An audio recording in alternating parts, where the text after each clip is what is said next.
느헤미야 6장의 말씀을 통해서 승리하는 영성이라는 말씀의 제목으로 여러분과 함께 말씀의 은혜를 나누겠습니다. 자, 느헤미야 4장에서부터 오늘 성벽 재건의 모든 일들의 방해가 시작이 됩니다. 그래서 산발락과 도비아와 외부의 대적들이 느헤미야 4장에서부터는 공격을 하죠. 또한 느헤미야 5장에서는 이제 이스라엘 공동체 안에 원망과 불평의 문제들이 생겨나게 됩니다. 그리고 이제 그러한 모든 문제들을 이제 느헤미야는 하나하나 해결해 가게 되죠. 근데 오늘 여러분 느헤미야 6장의 말씀에 또 가시면 또 다른 어려움에 그가 직면을 하게 됩니다. 느헤미야는 여러 가지 방법으로 우리 그들에게 다가오는 그 적들의 그러한 모습을 우리 느헤미야 4장에서부터 우리 6장까지 찾아볼 수 있게 됩니다. 저는 이 모습을 보면서 오늘날 우리 교회를 또한 성도들을 또한 교회 목회자들이나 여러 리더자들을 공격해오는 사단의 모습을 이곳에서 연상을 합니다. 여러분, 그들은 끊임없이 우리를 넘어뜨리려고 또 우리의 믿음과 우리의 신앙을 빼앗아 가려고 우리에게 여러 가지 시험과 또한 여러 가지 공격들을 해오고 있다라는 것입니다. 하나님의 일을 중단시키려는 악한 대적들의 음모가 여러분 얼마나 교활한지요. 그들의 그러한 끈질긴 어떠한 방해가 오늘 느헤미야 6장의 말씀까지 이어지고 있는 것을 볼 수 있습니다. 하지만 그럼에도 불구하고 느헤미야는요, 이런 음모를 매번 극복하게 됩니다. 그리고 마침내 오늘 함께 읽으신 본문의 말씀, 여러분 느헤미야 6장 15절 말씀에 보면 52일 만에 성벽 재건의 모든 일들을 완성하게 되죠. 비록 악한 대적들의 방해와 음모가 있었지만 하나님은 결국 느헤미야를 통하여 하나님의 승리를 만들어 주셨던 것입니다. 오늘 이런 느헤미야 속에서 또 하나 우리가 볼 수 있는 것은 바로 믿음이 승리하는구나. 할렐루야. 따라해 보세요. 믿음이 승리합니다. 믿음이 이깁니다. 오늘 이 모습 속에서 우리가 다시 한번 경험하고 다시 한번 우리가 겪게 되는 귀한 말씀은 바로 종국의 하나님을 향한 믿음으로 다가서는 모든 자의 마지막은 승리구나 하는 사실을 깨닫게 됩니다. 하나님을 향한 믿음이 여러분, 저와 여러분을 승리하게 만듦을 믿으시기를 바랍니다. 사랑하는 여러분, 믿음으로 행하는 모든 일들은 반드시 승리하게 될 것을 믿으시길 바랍니다. 때로는 믿음으로 사는 것이 어리석은 것 같이 보일 때가 있습니다. 때로는 믿음으로 살 때 어려움을 경험할 수가 있어요. 하지만 여러분, 그 믿음의 길이 결국에 마지막 최후의 승리하는 길임을 믿으시기를 바랍니다. 오늘 우리는 이 사실을 분명히 기억하며 어떠한 경우라도 하나님을 의지하며 하나님을 바라보며 믿음으로 사는 자가 되어야 할 줄로 믿습니다. 애굽에서 이스라엘 백성들을 하나님께서 구원하여 주실 때 이스라엘 백성들에게 주신 최종의 목적지가 여러분 어디입니까? 그곳은요, 광야가 아닙니다. 무려 광야에서 40여 년이 넘는 시간을 살게 됩니다만 구원받은 이스라엘 백성들에게 하나님께서 허락하신 최종의 목적지는 바로 가나안 땅이었습니다. 젖과 꿀이 흐르는 그 땅이, 바로 그 땅에 들어가는 것이 하나님께서 이스라엘 백성들에게 허락하신 최종 목적지였던 것이죠. 비록 그들의 어떠한 불순종과 그들의 어떠한 실수와 또한 때로는 연단과 훈련의 과정 때문에 광야의 시간들이 여러분 길어지지만 광야가 최종 목적지가 아니라 가나안 땅의 축복이, 바로 그 가나안 땅에서 누릴 하나님의 기업이 바로 오늘 이스라엘이 누릴 최종 목적지였다라는 겁니다. 그 목적지를 향해 갈 때에 광야를 만나게 됩니다. 홍해가 그들의 앞을 가로막는 일들이 일어나게 돼요. 하지만 여러분, 그 가운데서 여호수아와 갈렙같이 믿음으로 하나님의 약속만을 바라본 사람은 결국 그 약속하신 말씀대로 그 땅에, 가나안 땅에 들어가게 됨을 믿는 줄 믿습니다. 그들 믿음으로 나갈 때요, 그들의 가로막는 홍해가 갈라져서 육지로 변하게 됩니다. 광야는요, 오히려 그들이 하나님의 살아계심을 경험하고 하나님이 함께 계신 은혜를 체험할 수 있는 은혜의 동산이 되었다는 사실이에요. 그러다 여러분 정말로 믿음으로 나가니까 그들은 정말로 주님이 그들에게 허락하신 약속 그대로 최종 목적지인 가나안 땅에 다 들어가게 된 줄로 믿습니다. 광야와 홍해는 어떤 곳이었습니까? 하나님의 능력을 체험하는 곳이었고, 바로 우리의 찬송거리를, 우리를 찬송하게 하는 간증거리가 되는 곳이 바로 홍해와 광야였던 것이죠. 여러분, 소위 말하는 성공하는 사람들의 이야기를 한번 들어보십시오. 한결같이 어려움을 이겨내고 그 자리에 섰다라고 이야기를 합니다. 정말로 그 당시에는 그 모든 어려움들이 고통스럽고 자기를 힘들게 억누르는 큰 힘든 어려운 일이었지만 지나고 나서 보니까 그것이 다 간증거리가 되었다라는 거죠. 그래서 그들은 그렇게 이야기합니다. 그런 간증을 하면서 많은 사람들이 그 이야기를 들으면서 감동을 받게 되고 꿈과 새로운 희망을 마음에 품게 되는 것이죠. 오늘 여러분, 이 느헤미야의 성벽 재건의 이야기가 여러분에게 그런 감동의 스토리가 되기를 주의 이름으로 축원합니다. 느헤미야 이스라엘 백성들이 숱한 어려움 속에서도 그 모든 어려움을 믿음으로 극복하면서 52일 만에 무려 140년 동안 무너져 있던 이 성벽을 재건했던 이야기가 오늘 이 시대를 살아가는 저와 여러분에게 새로운 믿음의 도전과 꿈과 희망을 품게 하는 그러한 이야기가 되기를 주의 이름으로 축원합니다. 오늘 이 느헤미야 이야기를 여러분 교훈 삼아서 오늘 이제는 여러분의 삶 속에 무너진 성벽을 재건할 수 있기를 축복합니다. 무너진 가정을 회복하고요, 여러분 자녀들의 삶을 축복하고요, 무너진 사업과 직장의 일들을 다시 이렇게 세우며 사람들과의 무너졌던 관계가 다시 회복되며 물질의 문제, 건강의 문제가 회복되어지고 자녀의 문제가 풀려지고 모든 문제 하나하나가 여러분 정말로 실타리가 풀어지는 것 같은 그런 은혜를 경험할 수 있게 되기를 주님의 이름으로 축원합니다. 그래서 이제는 문제거리가 아니라 간증거리로 변화되는 그러한 축복이 있기를 주의 이름으로 축원합니다. 오늘 여러분의 믿음의 삶, 믿음의 반드시 종국은 승리인 줄로 믿습니다. 축복인 줄로 믿습니다. 하나님의 영광인 줄로 믿습니다. 오늘 이러한 믿음 가지시고 오늘 이 느헤미야의 승리하는 영성을 본받아 오늘 여러분의 삶이 날마다 승리하는 은혜가 있기를 주의 이름으로 축원합니다. 자, 느헤미야 6장을 한번 보시죠. 느헤미야 6장 1절 말씀을 보면 이제 성벽 재건에 관한 일들이 거의 완성되어집니다. 자, 1절 말씀을 우리 한번 같이 읽어보실까요? 1절 함께 있습니다. 시작.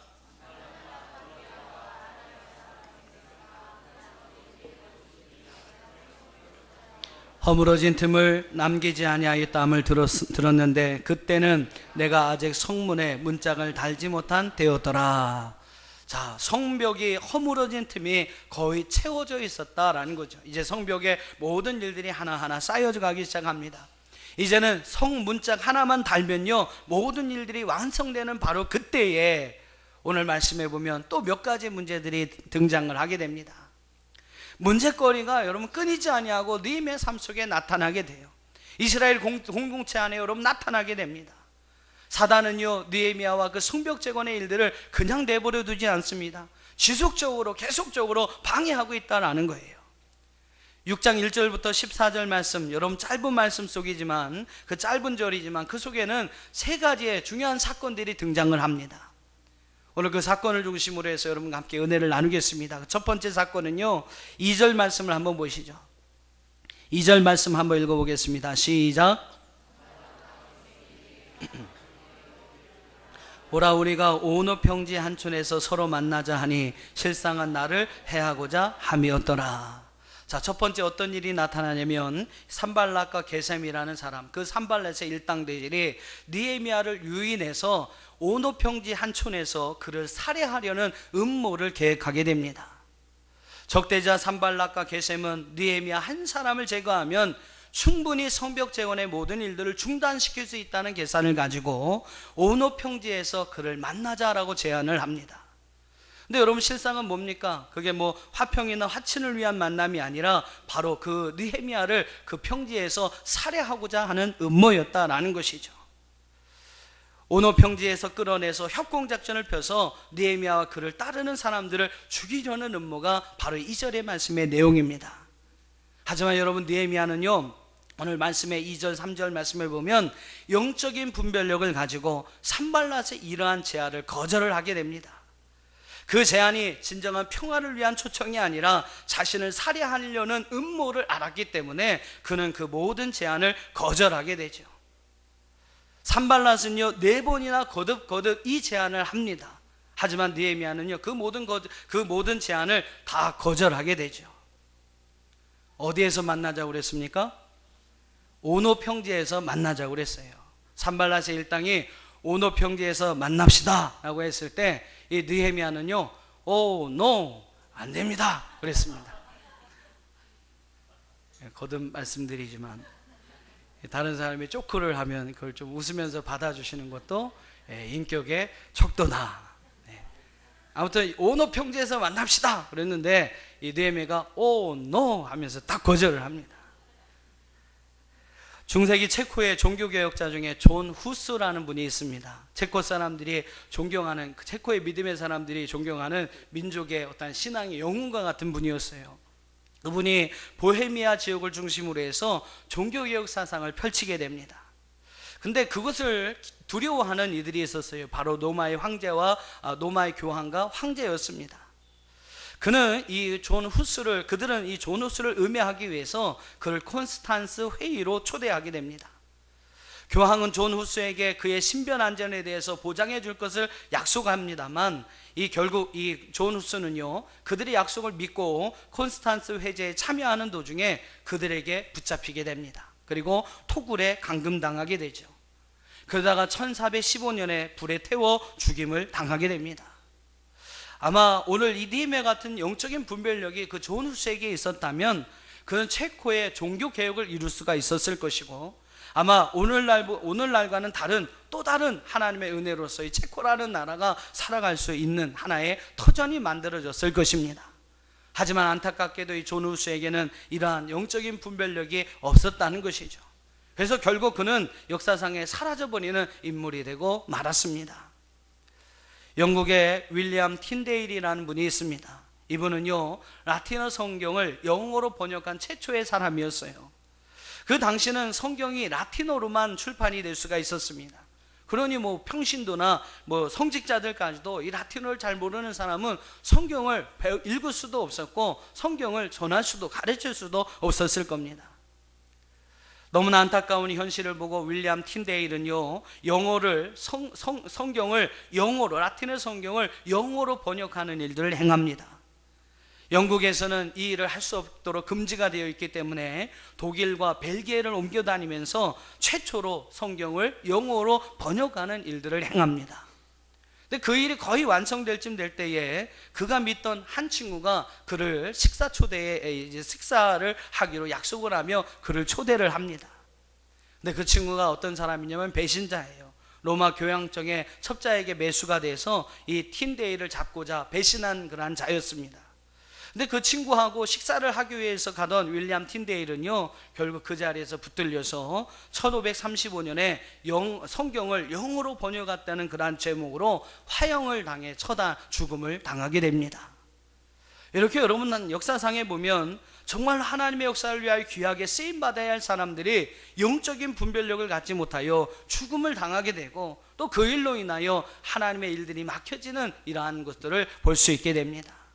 하지만 여러분, 오늘 느헤미야 6장에서 보는 느헤미야는 분명히 달랐습니다.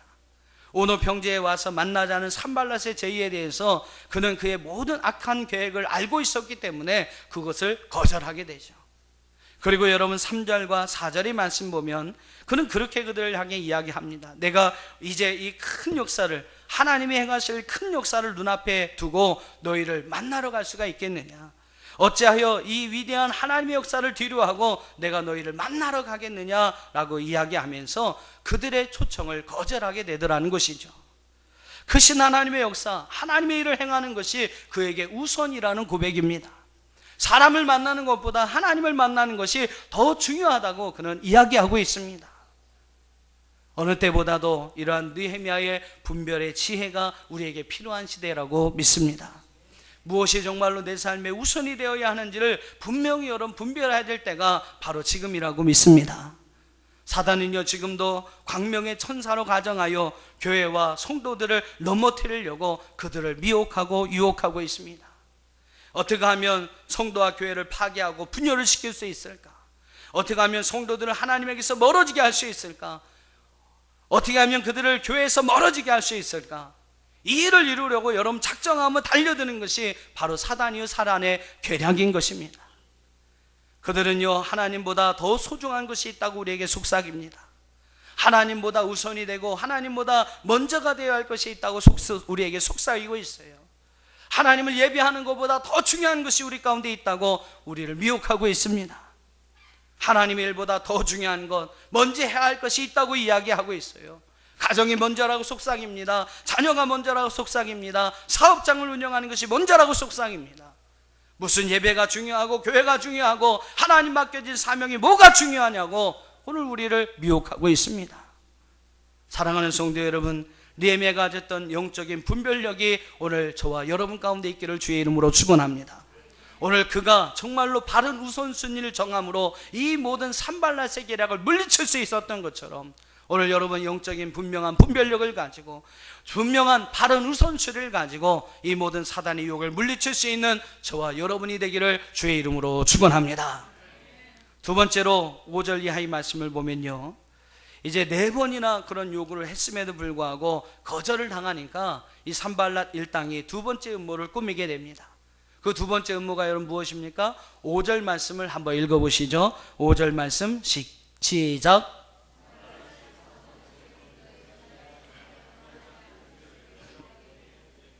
자, 소위 말하는 봉하지 않은 편지에 관한 이야기입니다.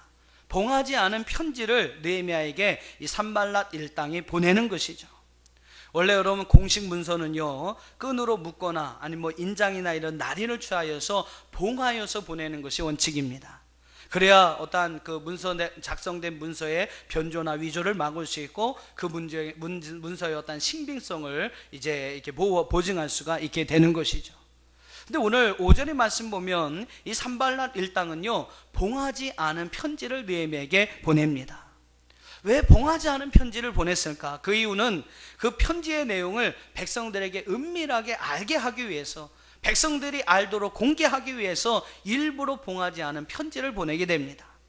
그래서 그것을 백성들로 하여금 알게 하고 백성들을 좀 요란하게 하기 위해서, 소란하게 하기 위해서, 그래서 그 느헤미야로 하여금 어쩔 수 없이 자신들 앞에 나오게 하기 위해서 봉하지 않는 편지를 보내게 된 것이죠. 어떤 내용이었습니까? 6절과 7절 말씀을 한번 보세요.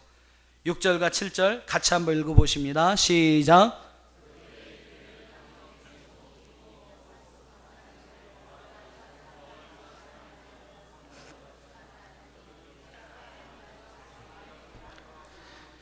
또 내가 선지자를 세워 예루살렘에서 너를 들어 선전하기를 유다의 왕이 있다 하게 하였으니 지금 이 말이 왕에게 들릴지라. 그런즉 너는 이제 오라 함께 의논하자 하였기로. 자, 봉하지 않은 편지에는 어떤 내용이 있었습니까? 바로 느헤미야에 관한 악성 루머, 헛소문, 거짓된 소문이 기록되어 있었습니다. 이 악성 루머는 어떤 내용이었냐면 바로 이 느헤미야가 유다의 사람들을 선동해서 왕이 되고자 했다라는 것이죠. 여러분, 이 당시는 페르시아, 즉 바사라는 나라가 거의 뭐 세계의 모든 부분들을 통치할 당시였습니다. 페르시아의 왕이 있죠. 그리고 그 왕이 모든 지역을 다 다스릴 수 없으니까 그 지역마다 총독을 둔 겁니다. 바로 유다 지역의 총독이 바로 그 당시에 느헤미야였던 것이죠. 근데 이 산발랏 일당은 어떤 이제 소문을 퍼뜨리냐면, 헛된 소문을 퍼뜨리냐면, 이 느헤미야가, 총독인 느헤미야가 유다의 사람들을 선동해서 왕이 되고자 한다라는 그런 이야기를, 그런 소문들을 퍼뜨리게 됩니다. 그리고 그 일에 동조할 만한 선지자까지 세웠다라고 이야기를 하고 있습니다. 산발랏 일당들은 바로 이런 이야기가 백성들에게 일부러 공개되게 하기 위해서 이러한 내용을 담은 봉하지 않는 편지를 그에게 보냈던 것이죠. 여러분, 오늘날에도 사단은요, 교회와 성도들에게 이러한 악성 루머들, 봉하지 않는 편지를 보내고 있습니다. 그래서 세상에서 교회의 영향력이 사라지도록 하고 있고요, 성도들로 하여금 교회를 떠나가게 합니다. 그리고 성도들을 시험에 빠지게 만듭니다. 여러분, 이런 악성 루머들로 인하여 성도들이 듣게 만드는 것이 바로 사단의 계략이라는 거예요. 교회에 대한, 또한 목회자에 대한 잘못된 정보를 흘립니다. 그러면서 교인들을 시험에 빠지게 하는 거예요. 교회에 잘 나오시던 분이, 집사님이 교회에 나오지 않으세요. 그래서 가서 이렇게 신방을 해보고 얘기를 해보니까 날조된 잘못된 그런 소문을 듣고 교회를 떠나버린 것입니다. 그리고 교회와 지도자들을 비방하고 그리스도인들을 비판하는 소위 안티 그리스도인이 되어버렸다는 것이죠. 교회도 싫고 목사도 싫고 다 싫고 성도도 싫고 다 싫다는 거예요. 그러면서 교회를 멀리하게 되고, 그러면서 하나님을 멀리하게 됩니다. 여러분, 사단이 유혹에 빠진 거 아니겠습니까? 사단의 시험에 여러분 빠진 거 아니겠어요? 사단은요, 말의 힘을 가지고 오늘날 우리 성도들을 미혹하여 넘어뜨리고자 합니다. 어느 마을에 세 친구가 아침에 운동을 하는 친구가 있는데, 세 친구가 같이 모여서 아침에 달리기 운동을 하는데 판사 친구 하나가 그런 이야기를 한 거예요. 어제 내가 좀 술을 좀 가음을 했더니 오늘 아침에 너무 몸이 피곤하다. 근데 그런 말을 그 세 명의 친구들 가운데 했는데요, 그 말이 며칠 후에 그 마을에 어떤 소문으로 퍼졌냐면, 아무개 판사는 술 중독자다. 그런 소문이 퍼져 있더라는 겁니다. 또 어느 날은 고등학교 교장으로 일하시는 분이, 나 지난주에 오랜만에 고향 친구들을 만나서 이 고스톱 있지 않습니까? 가고서 하고를 열심히 했는데 참 재밌더라. 그런 얘기를 했어요. 근데 며칠 후에 마을에 어떤 소문이 퍼졌냐면, 아무개 교장이 학교 공금을 가지고 도박을 했다. 이러는 소문이 퍼졌더라는 겁니다. 또 어느 날은 의사로 일하는 친구가, 이제 자기 의사로 이제 일하는 사람이 자기 친구들에게 좀 자랑하기 위해서, 여보게들, 어저께 우리 아내의 생일이었는데 내가 사랑한다는 편지하고 꽃을 이만큼 선물하지 않았겠나? 자랑스럽게 이야기했어요. 근데 아무렇지 않고 지났는데 며칠 후에 그 얘기에 어떤 소문이 들려오냐면, 아무개 의사가 유부녀랑 바람났대. 그런 소문이 퍼졌다는 거예요. 여러분, 말이라는 것이 여러분 이렇게 돌고 돌면요, 악성 루머로 변하기가 참 쉬운 겁니다. 사단은요, 그것을 이용해서 우리를 미혹하고 우리를 넘어뜨린다는 사실을 우리는 분명히 기억해야 합니다. 사랑하는 여러분, 말은요, 한 사람의 이야기만 들어서는 절대 안 됩니다. 누군가에 대해서 이렇게 험담하는 이야기 혹시라도 들으시면 여러분 꼭 기억하세요. 그 사람 얘기만 들어서는 안 됩니다. 왜 하나님이 이렇게 귀를 두 개나 두셨겠어요? 양쪽을 다 들으라는 겁니다.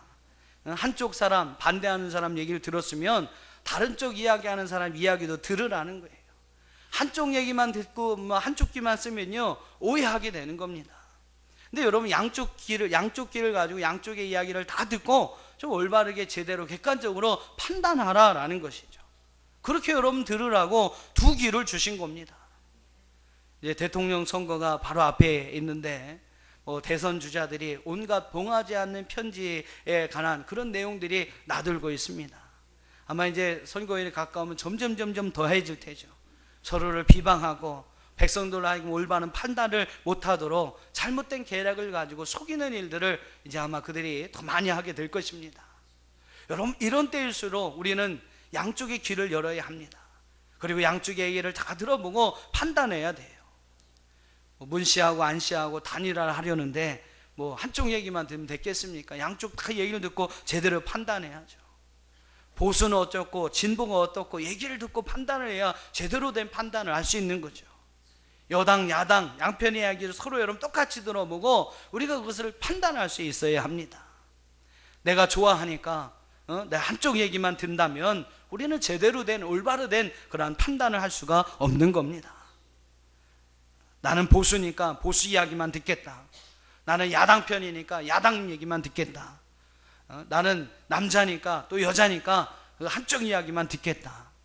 여러분, 그러면 우리는 봉하지 않는 편지에 속아 넘어가는 꼴이 되는 것밖에 안 되는 겁니다. 봉하지 않은 편지를 받게 된 느헤미야는요, 여러분 어떻게 처진했습니까? 느헤미야는 봉하지 않은 편지를 보낸 그 사단의 술책이 결국은 성벽 재건을 막는 것이고 결국 하나님의 일을 막는 것임을 알고요, 이 느헤미야는 그 어떠한 소문을 퍼뜨린 자들에게서 대적하지 아니하고 하나님 앞에 무릎 꿇고 엎드려서 기도합니다. 9절의 말씀을 보세요. 그가 하나님 앞에 기도한 내용이 9절의 말씀 속에 담겨 있습니다. 같이 한번 읽어보시죠. 시작.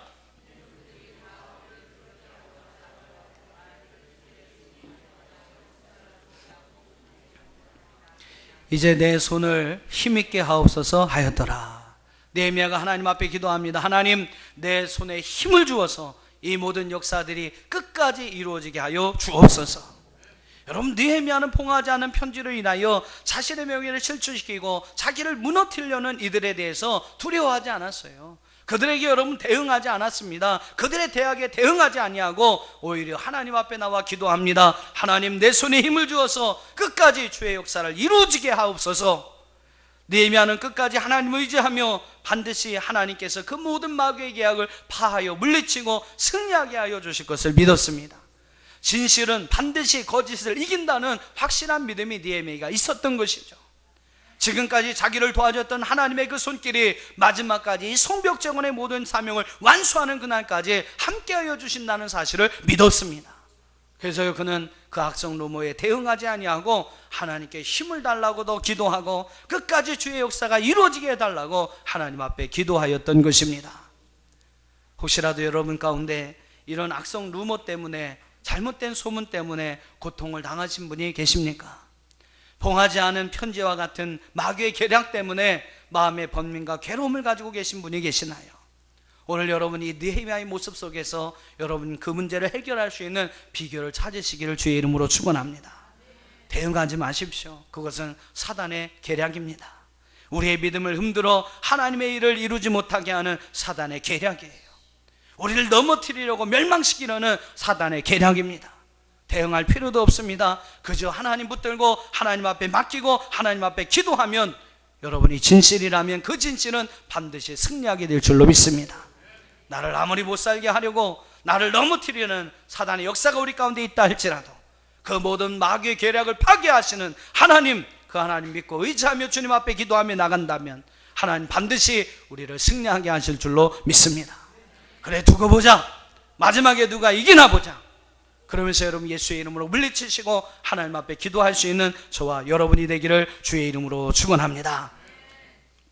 마지막 세 번째로 느헤미야를 제거하거나 위협하려 예루살렘 성벽 공사를 막으려는 그 모든 공작이 먹혀지지 않으니까 이제 산발랏의 일당들은 또 다른 술수를 부리게 됩니다. 또 다른 술수가 여러분 무엇이냐면 10절 말씀을 한번 봐보세요. 10절 말씀 같이 읽어보겠습니다. 시작. 들라야의 아들 스마야가 두문불출하기로 내가 그 집에 가니 그가 이르기를 그들이 너를 죽이러 올 터이니 우리가 하나님 전에서 가서 외소 안에 머물고 그 문을 닫자. 저들이 반드시 밤에 와서 너를 죽이리라 하기로. 자, 세 번째로 산발랏 일당에 쓰는 또 다른 술수는 뭐냐면요, 이제는 유다 백성들 안에 사람들을 매수하여 안에서부터 느헤미야를 무너뜨리려는 계략을 쓰게 됩니다. 그 계략 가운데 처음으로 쓰임받았던 사람이 10절의 말씀 보면 스마야라는 사람이었습니다. 오늘 이 말씀에 보면 이 스마야는 성전에 들어갈 수 있는 사람이었어요. 아마 그런 걸 보고 유추해 보면 이 스마야는 제사장이었을 것입니다. 그런데 여러분 산발랏의 일당들은 바로 이 제사장이었던 스마야를 매수하여 그로 하여금 느헤미야에게 거짓된 예언을 하게 하는 것이죠. 제사장 스마야가 느헤미야에게 거짓 예언을 합니다. 야야, 밤에 대적들이 와서 너를 죽이려고 할 터인데 그런 위험이 오면 나와 함께 하나님의 성전에 들어가서 외소 안에 머물고 그 문을 닫아버리자 라고 이야기를 합니다. 어떻게 보면 느헤미야를 보호해 주는 것 같은 이야기이죠. 근데 여러분 이 외소라는 것이 뭐냐면, 여러분 그 성막에 보면 성막의 출입구와 지성소의 출입구가 커튼으로 막아져 있습니다. 바로 이 성소의 현관과 그 다음에 지성소의 현관 사이의 부분을 외소라고 우리말로 표현을 합니다. 즉 어디로 들어간 겁니까? 제사장만이 들어갈 수 있는 성소 안으로 들어가자라는 거예요. 스마야는 제사장이었기 때문에 거기로 들어갈 수 있었어요. 그러나 여러분 느헤미야는 아니었습니다. 제사장의 직분이 가지고 있지 않은 그냥 총독의 직분을 가진 어떻게 보면 평신도였기 때문에 이 느헤미야가 성소 안에 들어가는 것을 율법을 어기는 일이었다라는 겁니다. 이 스마야는 이렇게 함으로써 느헤미야를 곤경에 빠뜨리고자 했던 것이죠. 율법엔 분명히 제사장만 들어갈 수 있는 그곳에 이 느헤미야가 들어갔다, 그러면서 이 느헤미야를 오물무에 갇히려고 하는 그러한 계략을 한 겁니다. 그러면서 백성들로 하여금 그를 신뢰하지 못하도록 만들고자 했던 것이죠. 얼마나 악랄합니까? 이것저것 해봐서 안 되니까 뭐 별의별 방법을 다 쓰고 있어요. 그것뿐만이 아닙니다. 17절도 한번 보세요. 17절 같이 한번 읽어봅시다. 17절 시작. 또한 그때에 유다의 귀족들이 여러 번 도비아에게 편지하였고 도비아의 편지도 그들에게 이르렀으니, 도비아가 여러분 누굽니까? 4장에서부터 제가 산발랏 도비아 그러면서 계속 떠들었잖아요. 이 도비아, 암못 사람 도비아는요 산발랏과 함께 느헤미야를 대적했던 최고의 대적자였습니다.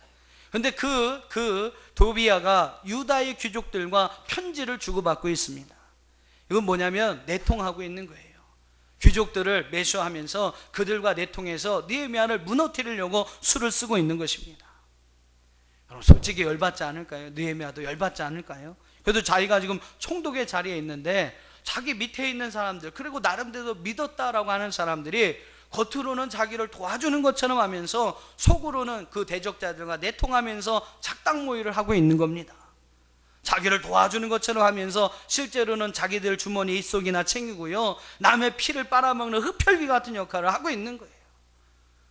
그런 사람 보면 여러분 어떻겠습니까? 그런 사람 보면 여러분 어떻게 하시겠어요? 저 같으면 그냥 한번 쫓아가 멱살을 잡고 내팽개쳐 버렸을 겁니다. 아마 너 두고 보자 그러면서 이를 갈고 막 안갚음을 하려고 노력했겠죠. 근데 여러분 느헤미야를 보세요.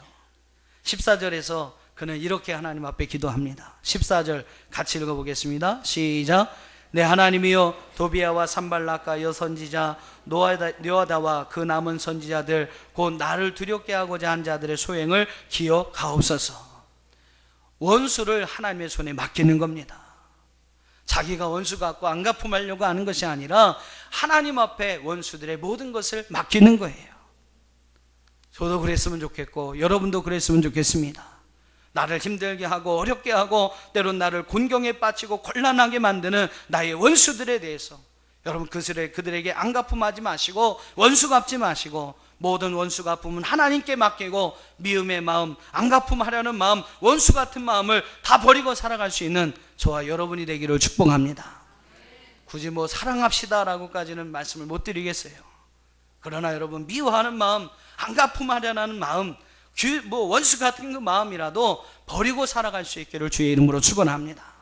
미워하는 마음을 가지면 가장 힘든 것이요 바로 그 자신입니다. 사울을 보세요. 다윗에 대한 그 미움의 마음이 평생 다윗만 쫓아다니다가 결국 그 인생이 마무리되지 않습니까? 미워하는 마음을 가지면 여러분 자기만 제일 손해더라고요. 그래서 책은 다음에 보면 원수는 물의 색이고 은혜는 돌의 색이라 라는 말이 나옵니다. 은혜는 어디에 새겨요? 돌에 새겨서 또 새기고 또 새기고 그래도 괜찮다는 거예요. 근데 여러분 원수는 어디에 새깁니까? 물에 새겨서 흘려보내라는 거죠. 원수를 돌에 새기면 자기만 힘들어집니다. 원수는 어디에요? 물에, 흘러가는 물에 새기시기를 축복합니다. 바로 여러분 이것이 52일 만에 성벽 재건의 공사를 무사히 마칠 수 있었던 하나님의 은혜였고 힘이었고 에너지였습니다. 이렇게 여러분 느헤미야는 대적들의 모든 위협과 음의 공작을 이겨내고 결국 오늘 말씀, 본문의 말씀 15절과 16절 말씀에 보면 바로 52일 만에 성벽 공사, 재건의 모든 공사들을 마치게 됩니다. 우리 15절과 16절을 한번 같이 읽어보시죠. 시작. 성벽 역사가 52일 만에 엘루월 25일에 끝남에 우리의 모든 대적과 주위에 있는 이방 족속들이 이를 듣고 다 두려워하며 크게 낙담하였으니 그들이 우리 하나님께서 이 역사를 이루신 것을 알미니라. 할렐루야. 성벽 공사가 완성됐을 때 제일 낙심한 것이 누구였습니까? 제일 두려워한 것이 누구였어요? 바로 그 역사를 방해하는, 대적하는 이들이었습니다. 그들이 여러분 두려워했던 이유가 무엇입니까? 낙심했던 이유가 무엇입니까? 나는 막으려고 했는데, 하나님의 일들을 하지 못하도록 막으려고 했는데 결국 이 모든 역사가 하나님에 의해서 이루어졌구나. 느헤미야가 여러분 영적 분별력을 가지고 분명한 삶의 우선순위를 가지고 하나님 앞에 믿음으로 나갔을 때에 느헤미야가 모든 것을 하나님 앞에 맡기고 하나님의 일을 이룰 수 있도록 나에게 힘을 주시옵소서 라고 기도하며 하나님 앞에 나갔을 때에 자기가 안갚음하지 않고 원수 갚지 아니하고 하나님 앞에 원수 갚음의 모든 것을 하나님 앞에 맡기고 믿음으로 나갔을 때에 하나님께서 그 모든 것을 이기게 하시고 그 모든 역사를 이루어 주셨다고 성경은 말씀하고 있습니다. 하나님이 이루어 주셨습니다. 어떤 어려움 속에서도 하나님을 의지하며 믿음으로 나갔던 결과로 하나님께서 이와 같은 승리를 느헤미야와 이스라엘 백성들에게 허락하여 주셨던 것입니다. 소망하고 또 기도합니다. 오늘 여러분의 삶에도 이와 같은 승리와 영광과 축복이 함께 하시기를 주의 이름으로 축원합니다.